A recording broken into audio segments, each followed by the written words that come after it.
এখানে না, রুমে চলো।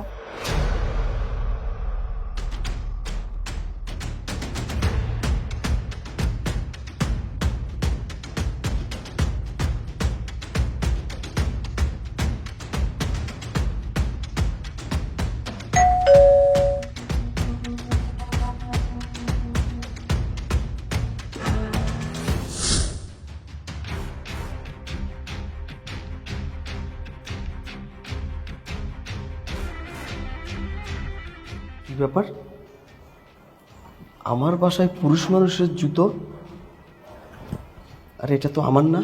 বাসায় তাহলে কোন পুরুষ মানুষ আসলো? আমার বর চলে আসছে, কি করবো? তুমি লুকাও এর ভিতরে। না না না।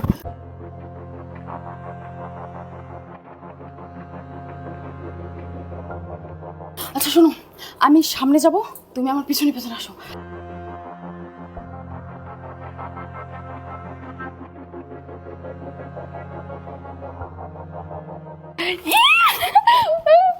আরে আরে কি করতেছো তুমি?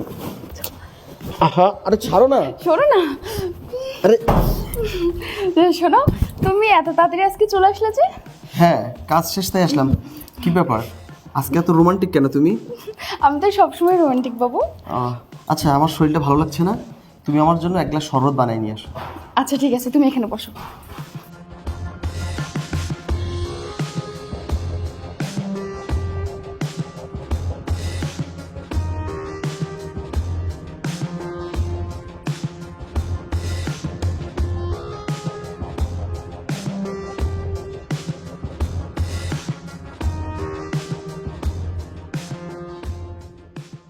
এই যে পানি খাও।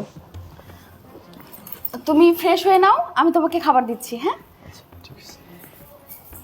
যা ভেবেছিলাম তাই ঠিক, কিন্তু ব্যাপার হলো 2 মিনিটের মধ্যে জুতোগুলো গেল কোথায়? এইবার বুঝতে পেরেছি, রুমে ঢোকার সময় আঁচল দিয়ে আমার মুখ পেঁচানোর কারণটা এটাই ছিল, এই ফাঁকে ওই নাগরকে বাসা থেকে বের করে দিয়েছে। অনেক সহ্য করেছি, আর না, এখন শুধু সময়ের অপেক্ষা।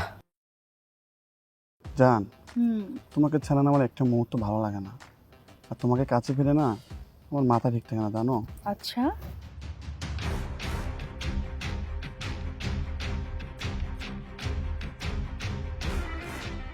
আরে এখানে না, চলো বাসায় যাই। ঠিক বলছো, চলো।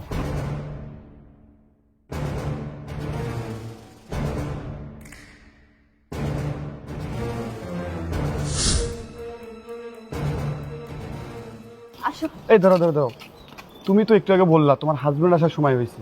এখন যদি আমরা ভিতরে যাই তাহলে তো তোমার হাজবেন্ডের কাছে ধরা পড়ে যাবো। তার থেকে ভালো যান, আমি সন্ধ্যের দিকে আসবো, তুমি এখন যাও। ওকে শোনা, রাগ করিও না। হ্যাঁ, আচ্ছা ঠিক আছে, যাও। হ্যাঁ, ও তুমি এসেছো? হ্যাঁ, দেখো না, বাসায় বিদ্যুৎ নাই, প্রচন্ড গরম। আরে বাইরে বাইরে থেকে আমরা, গরম লাগবে আমাদের। তুমি বাসায় থাকো, তোমার কিসের গরম? আমি তো, আচ্ছা বাদ দাও, তুমি দুপুরে খাইছো? না, দুপুরে খাইনি। তুমি খাইছো? না, আমিও খাই নাই। ও আচ্ছা, শোনো, আমি না 2 দিনের জন্য বাইরে যাচ্ছি, 2 দিন আমি বাড়িতে আসতে পারবো না। আর আমার আজকে খুব ইচ্ছে হয়েছে, আমি নিজের হাতে তোমাকে আজকে দুপুরের খাবারটা খাওয়াবো। আচ্ছা ঠিক আছে, তাহলে তুমি বসো, আমি প্লেট সাজা নিয়ে আসি। আচ্ছা ঠিক আছে। আচ্ছা যাও, তুমি বসো। আমার হাতে দুপুরের খাবার খাবি তুই, তাই না? আরে তোকে তো আজকে আমি জীবনের শেষ খাওয়াটা খাওয়াবো। এই যে। আরে তোমার মাথায় কি বুদ্ধি নেই? তুমি ভাত খাবে, পানি খাবে না? আচ্ছা ঠিক আছে।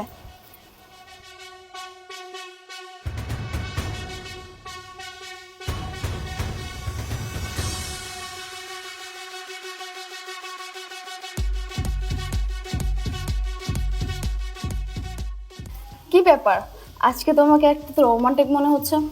এর আগে তো অফিস থেকে এসে আমার খোঁজ খবরও রাখো না। আরে বোঝো না, সব সময় কাজের চাপে থাকি, তাই তোমার খোঁজ নিতে পারিনি। তাতে কি, আজকের পর থেকে আমি সব সময় তোমার খোঁজ রাখবো, খেয়াল রাখবো। তুমি যখন যা বলবা আমি তখন তাই করব। আচ্ছা তুমিও খাও, আমি খাওয়া দেই। না, আগে তুমি খাও, আমি পরে খাবো।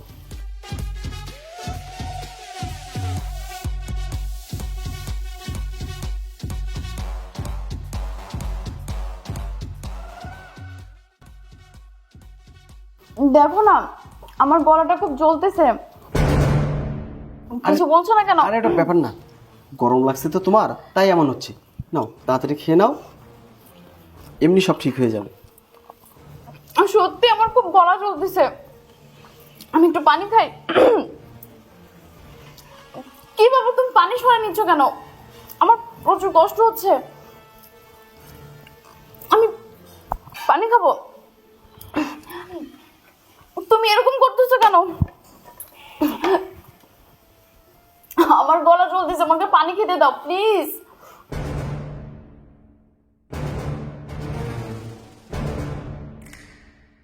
তুমি এরকম করতেছো কেন? আমাকে পানি দাও।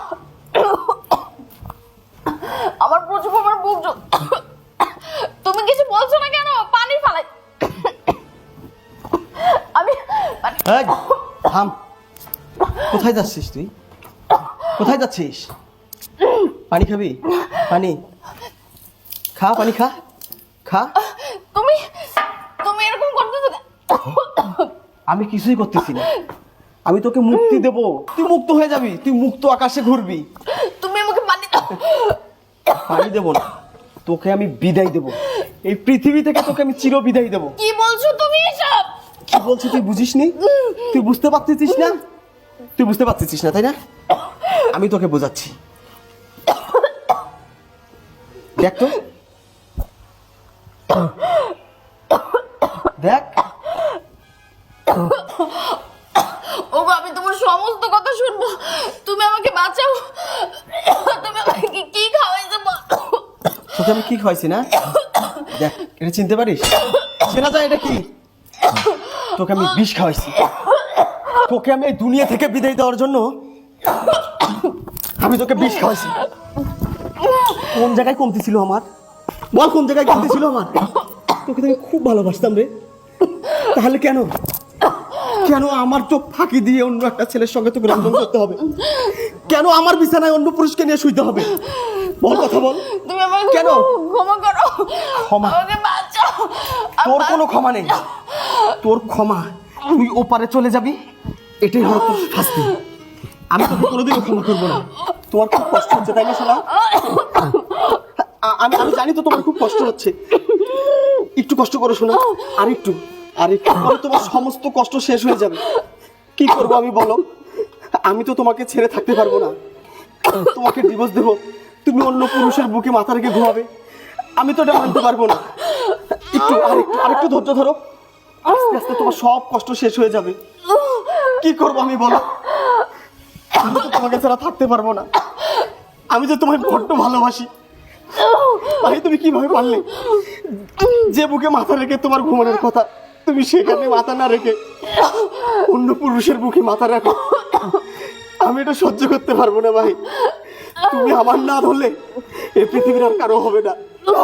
তুমি কষ্ট হয়ে না ভাই, তুমি কষ্ট হয়ে না, আমি জানি তোমার খুব কষ্ট হচ্ছে, তোমার কষ্টটা আমি সহ্য করতে পারতেছি না। তুমি আর একটু ধৈর্য ধরো, কিছুদিনের মধ্যে তোমার সমস্ত কষ্ট শেষ হয়ে যাবে, সমস্ত কষ্ট শেষ হয়ে যাবে। তুমি এটা কেন করলে ভাই? কেন করলে তুমি? জবাব দাও, তুমি এটা কেন করলে? আমার কি অপরাধ ছিল? আমার কি কমতি ছিল? তুমি আমার ঘরের স্ত্রী হয়ে পরপুরুষের সঙ্গে, আমি যে বিছানায় তোমাকে নিয়ে ঘুমাই সেই বিছানায় তুমি অন্য পুরুষকে নিয়ে ঘুমাও। কেন করলে ভাই তুমি এটা? মাহি, এই মাহি, মাহি,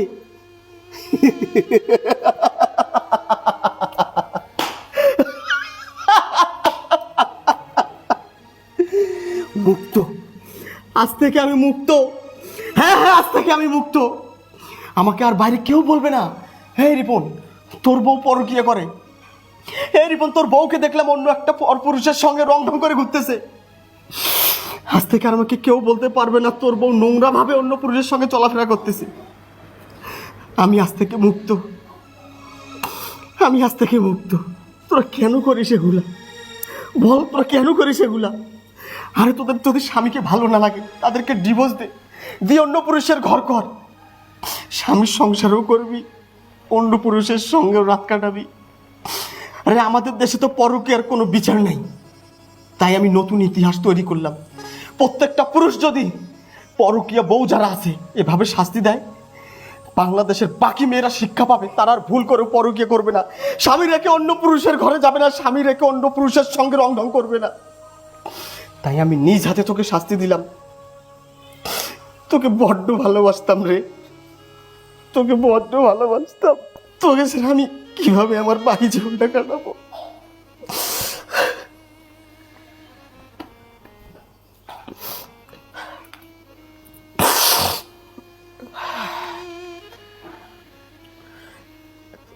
স্যার, স্যার আমি আমার ওয়াইফকে নিজ হাতে খুন করেছি স্যার। স্যার আমি পালাইনি স্যার, আমি আমার বইয়ের লাশের পাশে বসে আছি। আপনারা আসেন স্যার, আপনারা আসেন। স্যার আমার বাসা গাইবান্ধা 11 নম্বর রোড 23 নম্বর বাসা, 4 তলায়।